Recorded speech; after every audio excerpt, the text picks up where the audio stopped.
2020, without any doubt, a year filled with challenges and unexpected changes. But in the midst of the chaos and pain, there is hope. An encounter with God will guarantee you a brighter future and a way out in the midst of the problems. Today, you will have the opportunity to hear the voice of God and connect with heaven through music, prayer, and Bible study. All of this throughout an entire week that will change your life and the directions of your decisions. Because a hopeful end is coming. Let's begin.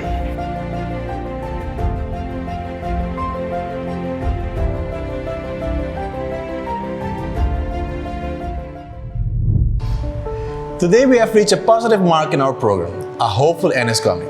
We have committed to 7 consistent days of broadcasting messages of hope through the Word of God, and we are more than halfway to the amount of days. As mentioned, we are more than halfway to this impactful program of inspiration, and we are thankful for the blessing and peace we have been receiving through the Word of God.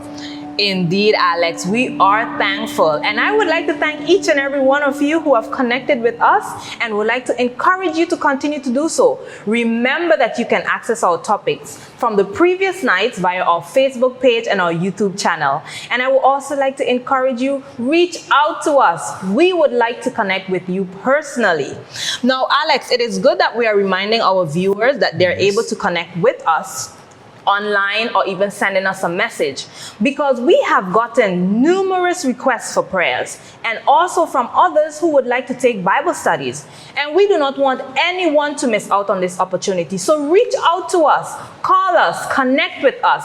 God has a special blessing for you, and we would want to share that with you. Now, it is good that we have told them how to connect with us. It is good that they know how to connect with us. Yes. But before we continue, how about a word of prayer? Yes. Let's pray. Our Father who art in heaven, we thank you for the blessing that you have bestowed upon us. We thank you for these messages. We thank you, dear Father, that once more you have seen it fit to give us hope through your word. Continue to bless us. Continue to inspire us. Continue to give us hope, dear Father. We thank you for Jesus Christ, and we thank you for the message that you also have tonight. In Jesus' name we pray. Amen. Now, Pastor Ashby is ready once more to bring us the bread of life and the word of God. But before we mention the topic for tonight, I would like to tell you a bit more about our pastor. Now, instead of me saying it, I think you also know. Alex, how about you share it with us? Sure. Aside from the other roles he has as our mission president and pastor in 2 churches, he is also the family leader here in Aruba. He has a passion for the well-being of the family and applies himself when needed to ensure the well-being of the families here on the island. Wow, that is really good to know. Yes. Yes, it is. Because, you know, maybe those that are watching us and even ourselves, if you're going through family problems, marital problems, you might be facing challenges with your children, or maybe you're just having difficulty. But we would like to encourage you, reach out to us, connect with us, let us pray together. Because once we're praying about it, as I previously said, God is working on it, right? Amen. Now, what about the topic for tonight? I am dying to hear. What is the title? Well, the topic of tonight is dying to live. Interesting. Yes, interesting. It's an oxymoron. But here we will learn from the Word of God that those who look forward to the hopeful end must follow God's instruction as written in the Bible. So don't go anywhere. Stay with us. After the theme song, you will hear a message from the Word of God.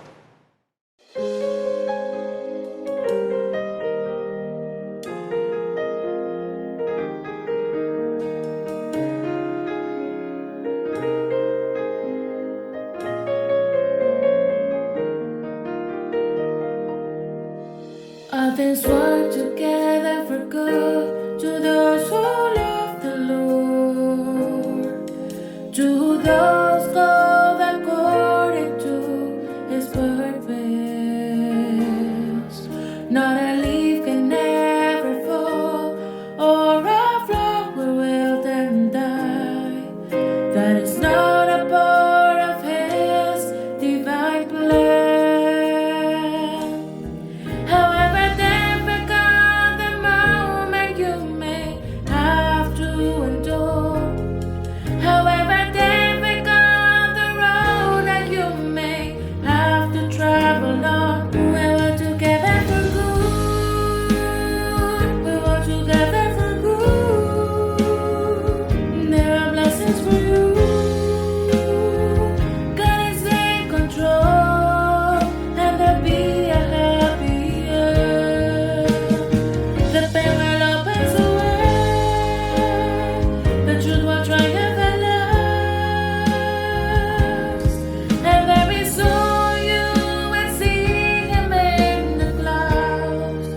with his power and majesty.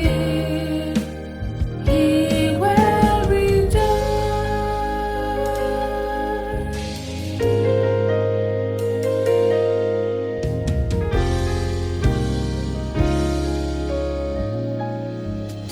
Troubles of this life try to break your faith and lead you to doubt in his power. If tears clog your vision and you cannot see God, lift up your eyes to heaven and you'll find him. When the sun passes by, the sun will shine again. Grace is promising your life surely will be fulfilled. We were together for good. We were together for good. There are blessings for you. God is in control, and there'll be a happy end. The pain will open away. The truth will triumph at last. And very soon you will see him in the clouds with his power and majesty. He will return.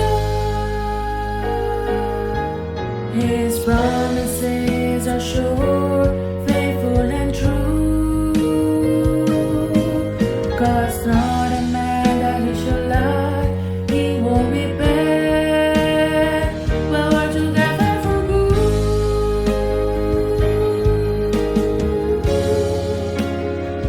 There are blessings for you.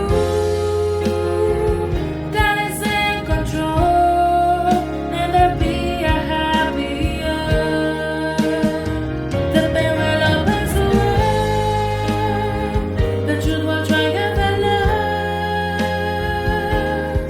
And very soon you will see him in the clouds with his power and majesty. He will return.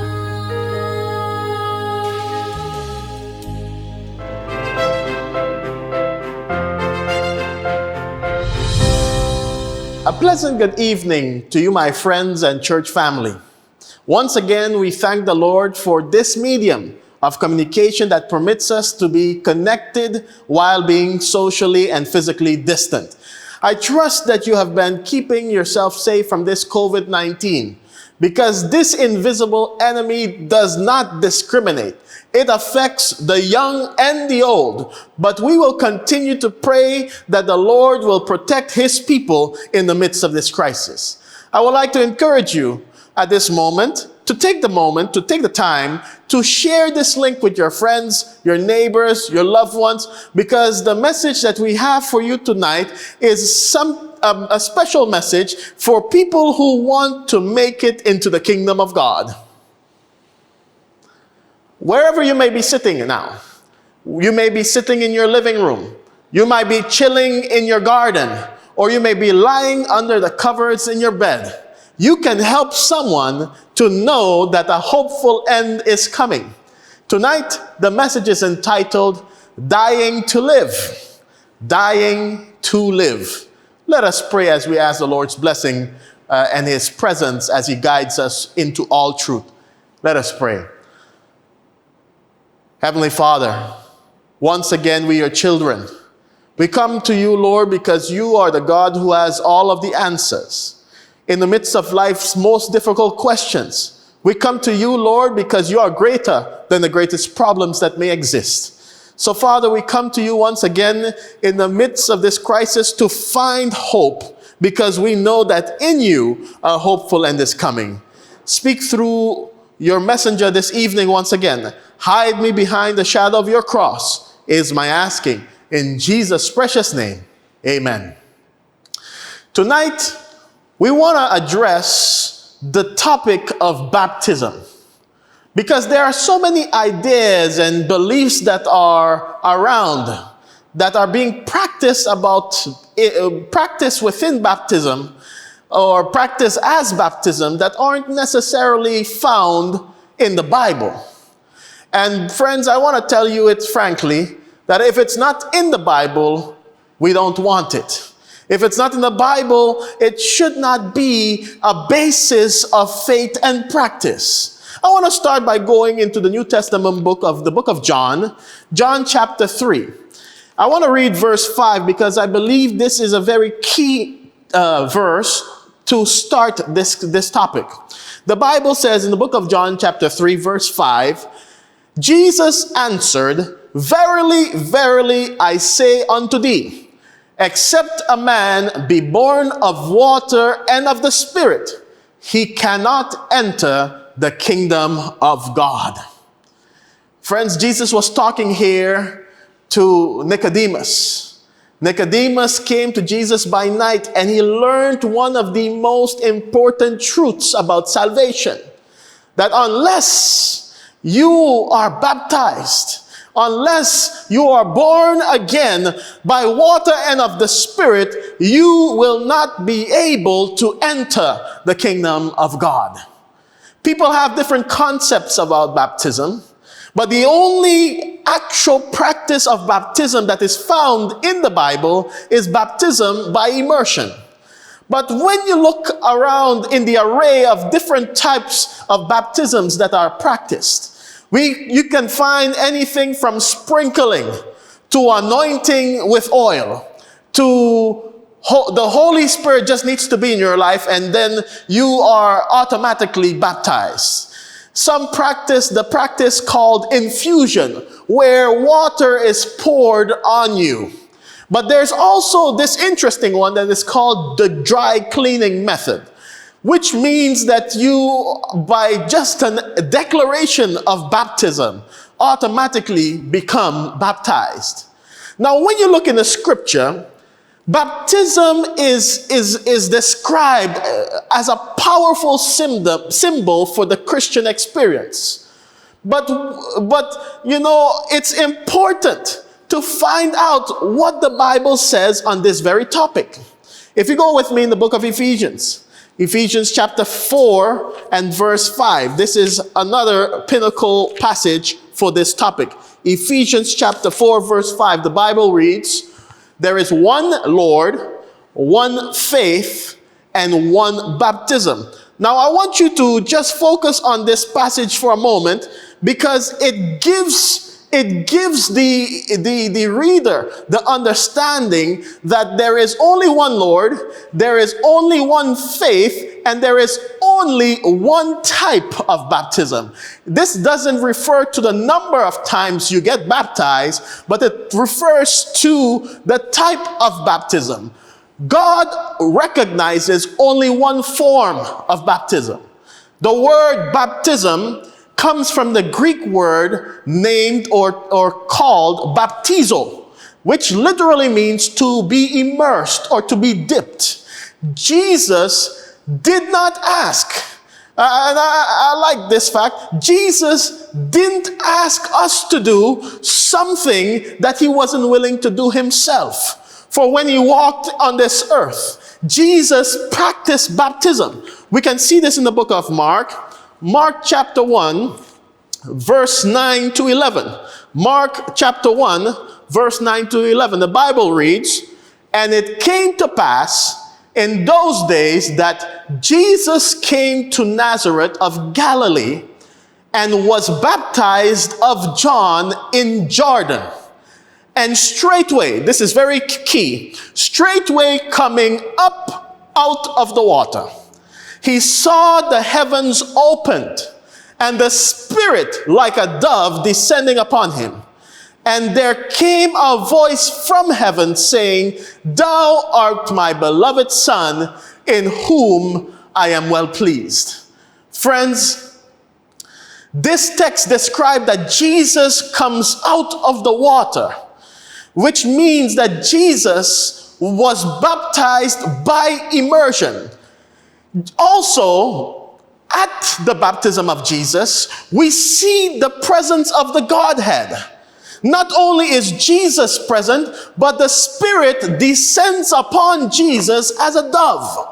The voice of God is heard saying, "This is my beloved Son, in whom I am well pleased." Now, friends, when I see things like this, it encourages me, because once I am baptized, once you are baptized, the Bible says, "Behold, what manner of love the Father has given unto us, that we should be called the children of God." Just like Jesus was acknowledged by his heavenly Father, our heavenly Father acknowledges us when we are baptized in the watery grave of baptism. Another example of baptism is found in the book of John, chapter 3. John chapter 3 and verse 23, the Bible says the following: "And John also was baptizing in Aenon near to Salem, because of one specific fact." Look at this very carefully. "Because there was much water there. And they came and were baptized." Again, we see here the importance of having sufficient water present at the site of baptism, so that a person could be completely submerged at baptism. This is the true biblical form. The method of baptism is important because of the symbolism that is involved with baptism. So you can't do or conduct baptism any way you please. Baptism must be a reflection of what it represents. Baptism commemorates the death, the burial, and the resurrection of Jesus. Baptism is an outward symbol of an inward cleansing. It represents a spiritual transformation that takes place in your life. That when you are immersed under the water, not only do you die to your sins, but your sins are buried under the water. And coming up out of the water, you are resurrected in newness of life. May the name of the Lord be praised, my friends. For the book of 1 Corinthians chapter 5 verse 17 says, "Therefore, if any man be in Christ, he is a new creature. All things are passed away. Behold, all things are become new." That one of the most miraculous things that can ever take place in the life of an individual is the conversion experience. When the Holy Spirit comes into your life, he says, "Out with the old and in with the new." Well, I want to tell you, friends, that I like to watch these shows on television that talk about flipping houses. You see these people come into the house, and not only are they responsible for fixing the cosmetic, but they're also responsible for fixing the structural parts of the house. Well, when the Holy Spirit comes into your life, he not only fixes the outside you, but he also fixes the inside you. Because Jesus, my friends, is always interested about your future. That's why when you accept Christ in your life, he buries your sins in the depths of the sea, and then he places a sign that says, "No fishing." You see, that sign is specifically for Satan, because Satan is the exact opposite. As soon as you leave that which you used to be enslaved to, he starts bringing up your past. He starts asking you all kinds of questions. In colloquial English, we like to say, "But what she thinks she trying? Look at him. Now he's a church boy. Just wait and time will tell." And let me tell you that Satan shows up to church, because as soon as you try to do something for the Lord, you will find some type of opposition against you. But don't look to man. I want to tell you that you need to look to the one who can save you. Man cannot save you, so you need to look to Jesus, the author and finisher of your faith. Goodbye, world. I stay no longer with you. Goodbye, pleasure of sin. I stay no longer with you. I've made up my mind to go God's way the rest of my life. I've made up my mind to go God's way the rest of my life. The devil wants to have dominion over you.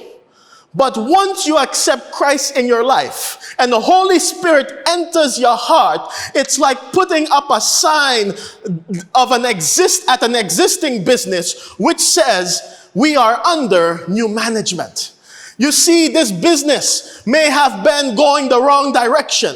This business may have been going down the wrong path. But once Jesus takes over, once Jesus is the captain on your ship, you can say, I'm under new management. I want to go to the book of Romans chapter 6. And I want to begin from verse number 1. Romans 6, beginning from verse number 1. The Bible reads the following. What shall we say then? Shall we continue in sin, that grace may abound? God forbid.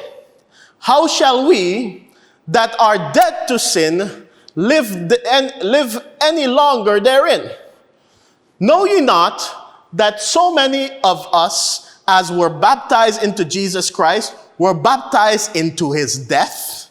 Therefore, we are buried with him by baptism into death, that like as Christ was raised up from the dead by the glory of the Father, even so we also should walk in newness of life. For if we have been planted together in the likeness of his death, we shall also be in the likeness of his resurrection. Knowing this, that our old man is crucified with him, that the body of sin might be destroyed, that henceforth we should not serve sin. We should not serve sin. Baptism symbolizes a U-turn.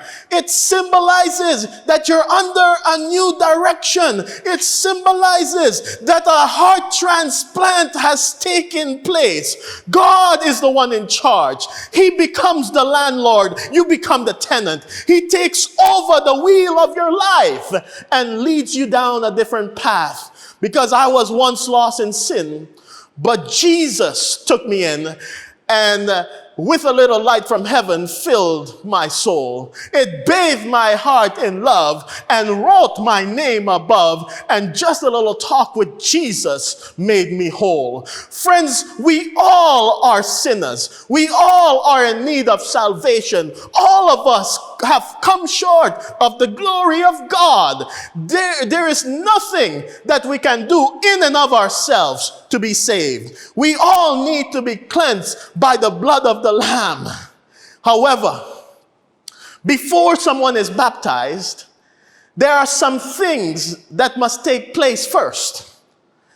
The first thing that needs to take place in the life of the individual is that they need to be taught the Word of God. They must be taught first. Go with me into the book of Matthew chapter 28, beginning from verse 19. Matthew 28 and verse 19, the Bible reads, Go ye therefore, and teach all nations, doing what? Baptizing them in the name of the Father, and of the Son, and of the Holy Ghost, teaching them to do what? To observe all things whatsoever I have commanded you. And lo, I am with you always, even unto the end of the world. Amen. Friends, a person must understand what they're getting committed to. That's why baptism, that's why the Bible doesn't speak of infant baptism. Because infants are not capable of understanding the meaning of baptism. Jesus was baptized at the age of 30, not because he needed to, but because he wanted to leave an example that we should live. If you really want to live, if you really want to experience real living, you need to die first. You need to die to live. That's what baptism is. If you want to experience a newness in life, a new walk, a new talk, a new behavior, you need to die to Christ so that he can live within your life. So the first thing that we needed to learn is that the first thing we needed to do before being baptized, rather, is we need to be taught. We need to understand what we're getting committed to. But the second prerequisite for baptism is found in the book of Mark, Mark chapter 16 and verse 16.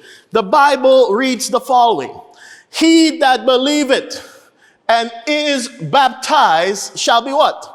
"Shall be saved, but he that believeth not," the Bible says, "shall be damned."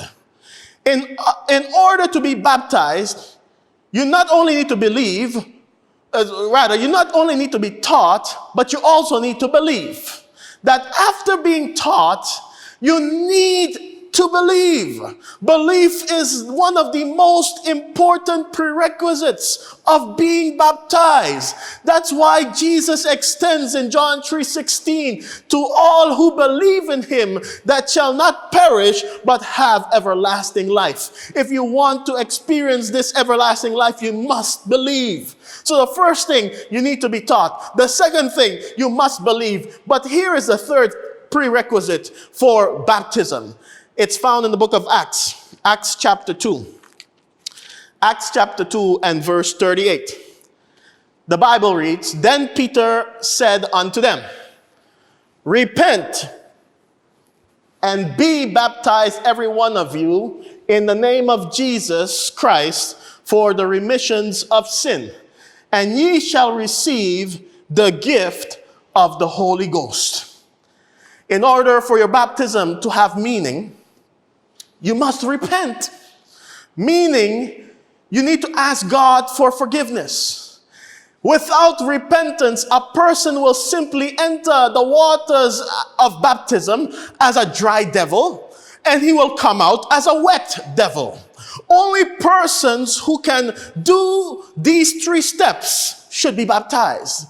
You shouldn't let anybody push you into being baptized. You should allow the Holy Spirit to guide you each step of the way, because you need to be taught. You must believe and you must repent before being baptized. Again, this is why a baby should not be baptized. Because a baby cannot comply with any of these prerequisites for baptism. You can read the Bible from Genesis to Revelation, and you will not find any scripture that instructs us to baptize infants. Perhaps you were baptized as an infant, but I want to tell you that that was not biblical. I'm sorry, but it's true. You will find it nowhere in the Bible. So when did this practice of baptism by sprinkling enter into the Christian world? Once again, I would like to go to an extra biblical source and permit the leadership of each respective church to speak for themselves. This is not written by us, Seventh-day Adventists. No, this was written by one of the cardinals himself. It says here, by James Cardinal Gibbons, in the book written, entitled Faith of Our Fathers, the 94th edition, page 277. James Cardinal Gibbons of the Catholic Church writes the following. He says, for several centuries after the establishment of Christianity, baptism was usually conferred by immersion. But since the 12th century, the practice of baptism by infusion, which means pouring, has prevailed in the Roman Catholic Church, as this manner is attended with less inconvenience than baptism by immersion. Some Protestants have adopted what the Catholic Church changed at an earlier time. Once again, I need to ask this question: on what authority was this done? You may say, Pastor, you're overreacting. It's just water. Well, go ahead and tell Adam it was just a fruit.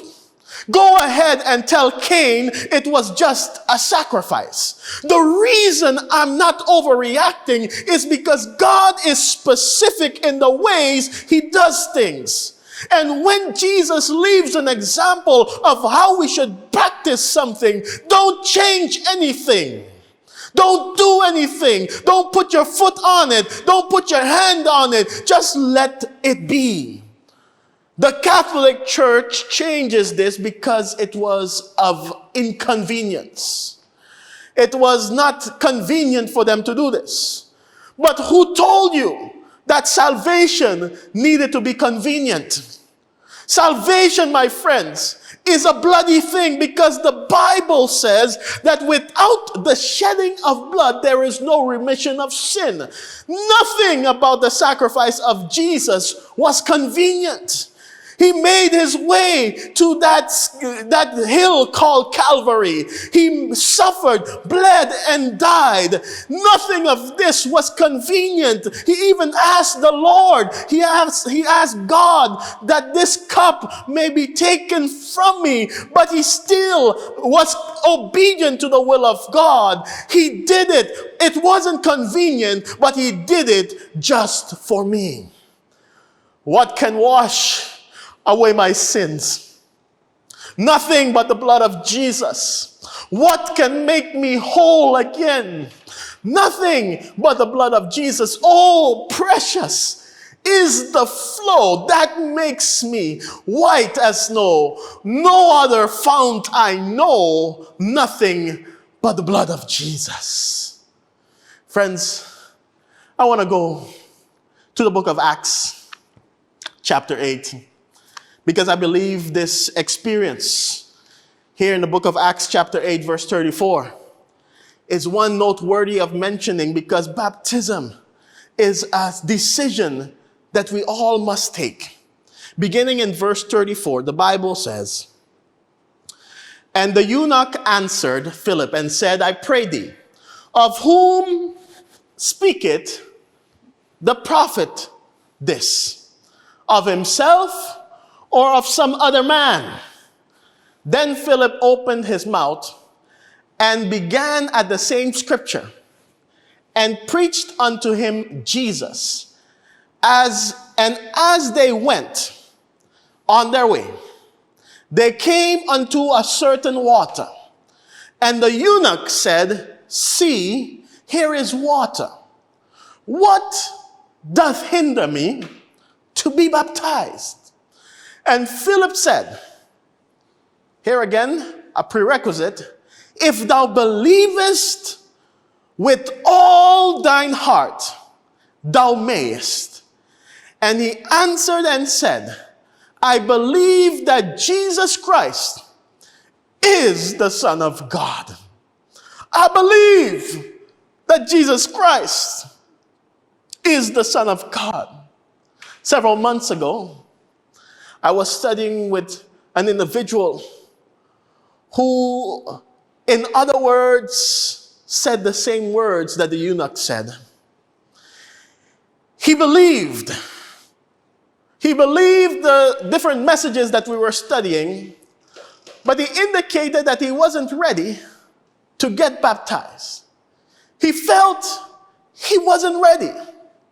We had been studying for a while, and for some time we had a break, and all of a sudden, one day, in an article on Noticia Cla, one of the online newspapers here in Aruba, I saw that his body was found. You see, friends, when it comes to transformational decisions like baptism, Satan will always place all kinds of hurdles and excuses before you to prevent you from taking the plunge into the watery grave of baptism.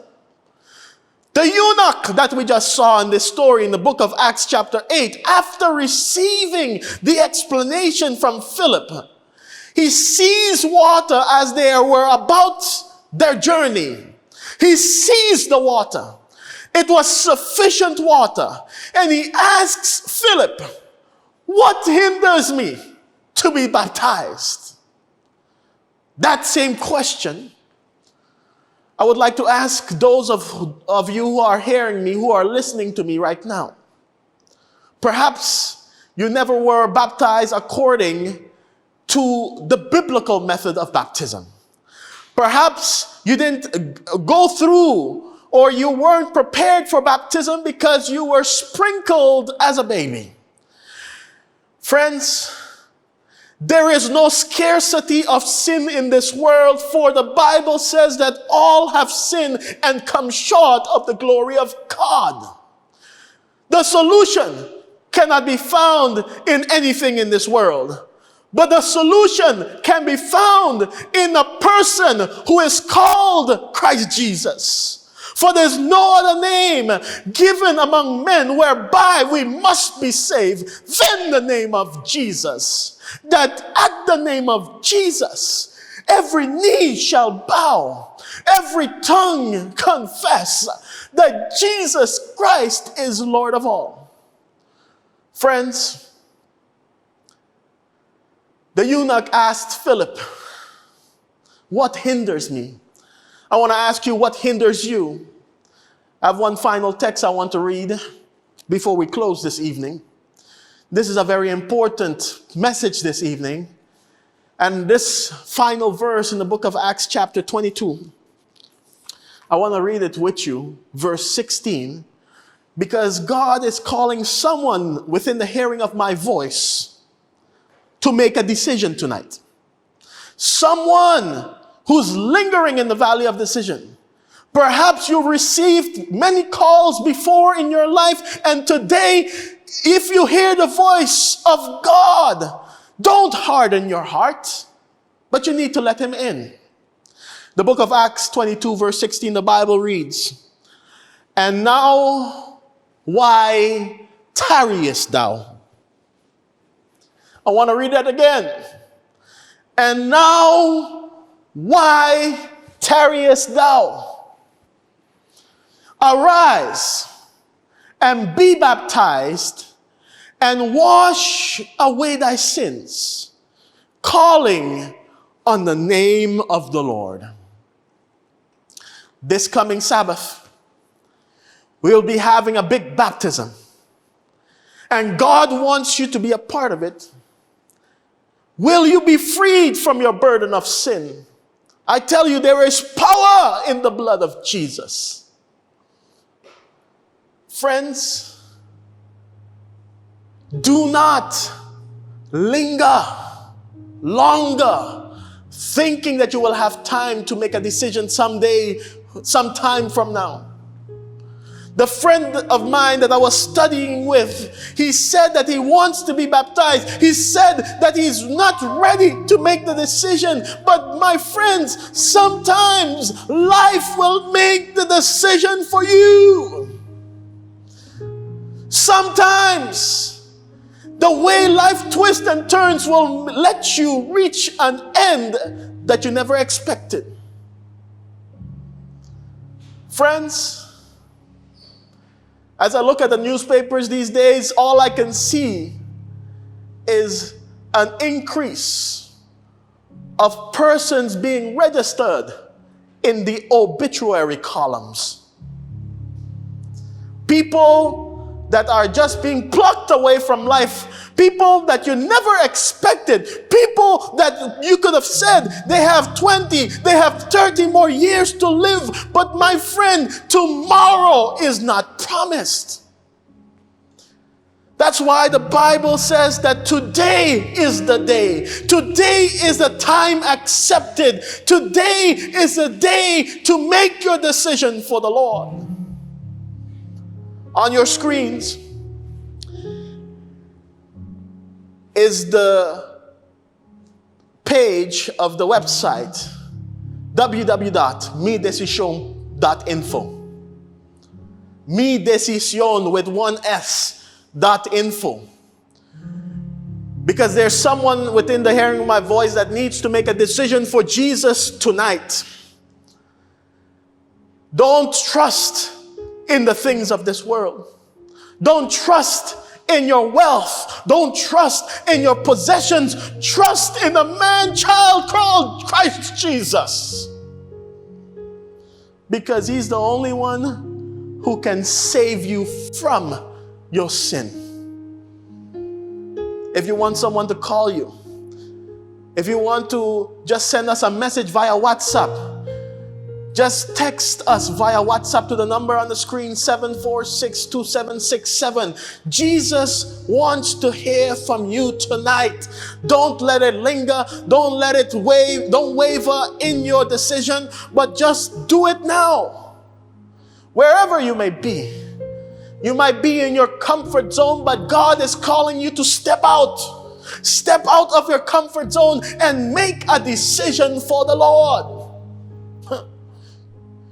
He says, stand up and tell me if you love my Jesus. Stand up and tell me if you love my Lord. I want to know if you love my Lord. I want to pray with you. This Sabbath, we're going to be having a big baptism. People are going to surrender their lives and hearts to the Lord. Will you be part of it? Will you be part of this transformational experience? Will you be part of this experience that will take you to the kingdom of heaven? Friends, there is a way that seemeth right unto a man, but the end thereof is destruction. Satan wants to tell you that lie, that as long as your life is good, as long as your health is good, you don't need Jesus. You don't need any church people in your life. You don't need the Bible. But I tell you the truth, my friends, that when you have Jesus on your boat, everything will be good. When you have Jesus as the captain in your life, you don't have to worry about anything. You don't even have to sweat, because everything will be under control. Midecision.info. We're going to pray now. But don't hesitate to make your decision. Let us pray. Father in heaven, once again, we come to you, Lord, realizing that only in you we can have salvation.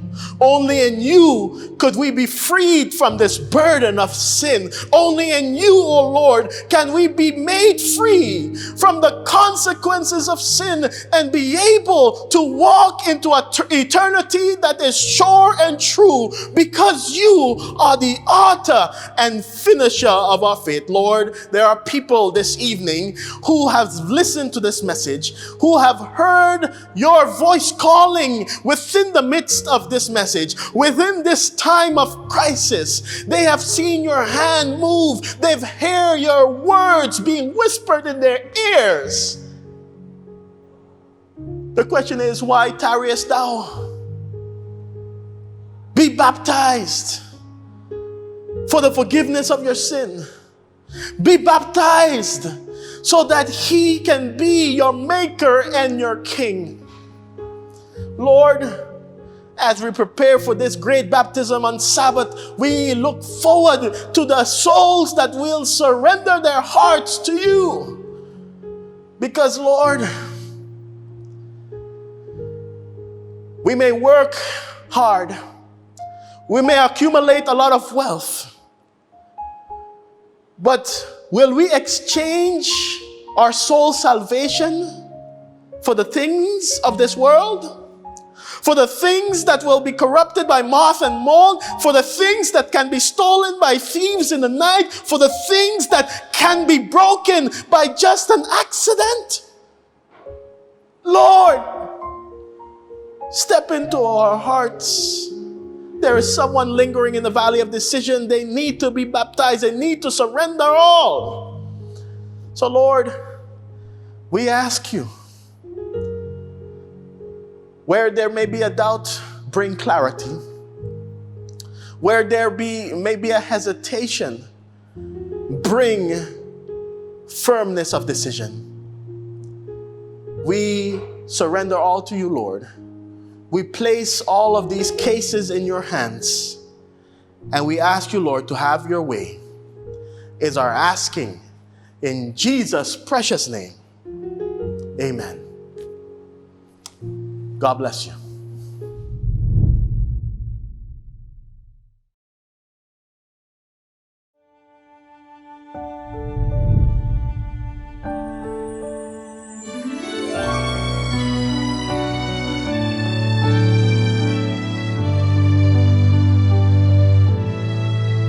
As the crowds round you gather in the midst of the storm, is your ship tossed and battered?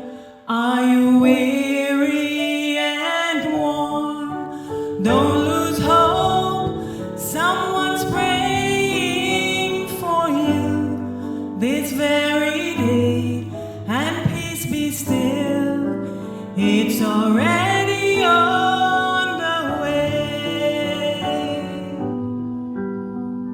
Someone is praying for you. Someone is praying for you. So when it seems you're all alone and your heart will break in two, remember someone is praying for you.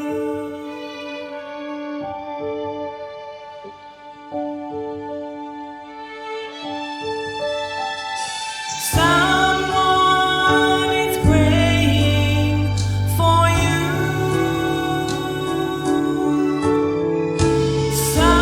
Someone is praying for you. So when it seems you're all alone and your heart will break in two, remember someone is praying for you.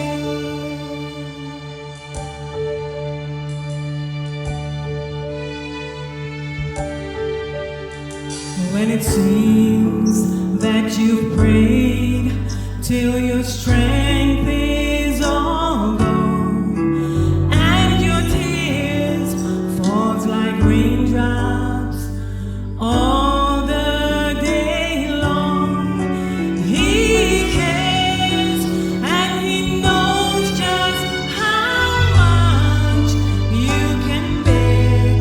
He'll speak your name to someone in prayer.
Wow, Alex, that was such a beautiful musical Yes. rendition. You know, night after night, we have been hearing messages, we have been hearing songs. God is truly trying to speak to us. Amen. Someone is praying for you, and we would like to pray for you too. Such a comforting message and song. You know, Alex, there is a saying that says, we are alive today because someone has prayed for us. Do you Yes. believe that? Of course. Maybe Yes. it's your mother, maybe it's a friend, maybe it's your wife or your husband. Yes. Someone is praying for you. Someone is praying for you, and we would like to pray for you too. So we're asking you to connect with us because we would like to pray for you. Thank God for the open line of prayer. And because we have opened it up to each and everyone that is watching us, we are inviting you to reach out to us because someone would like to pray for you. What about the message for tonight? Can you tell us a bit about it? It was powerful as usual. Of course. Pastor Ashby also reminded us tonight that baptism is a symbol of an eternal commitment to God. A person who truly is converted submerges into the water grave of baptism and arises in newness of life. Are you ready for the watery grave? Are you ready to be baptized? Tonight is the night to decide. Tomorrow is not promised to anyone. That is true. So, I would like to invite you to accept the call tonight. As was mentioned tonight earlier, you can register your decision on mydecision.info, medecision.info. There you will find a small questionnaire asking you some key questions about your decision. And then we will take contact with you, and then we will go from there. Thanks for letting us know how we can register. Don't miss this opportunity. And I think our viewers should definitely take the chance to do so because you know why? We have been blessed yet again another night. Amen. Our cup of hope has been filled once more. And we would like to invite you once more tomorrow night so your cup of hope, together with our cup of hope, can continue to be filled. Now, the title for tomorrow's message is also another interesting Yes. one as usual. Yes. It says, Ready or Not, Jesus is Coming. Are you ready? I think I'm ready. Yes, I'm ready. Well, we would want you to be ready too. So see you tomorrow as we hear more about this topic. Ready or not, Jesus is coming.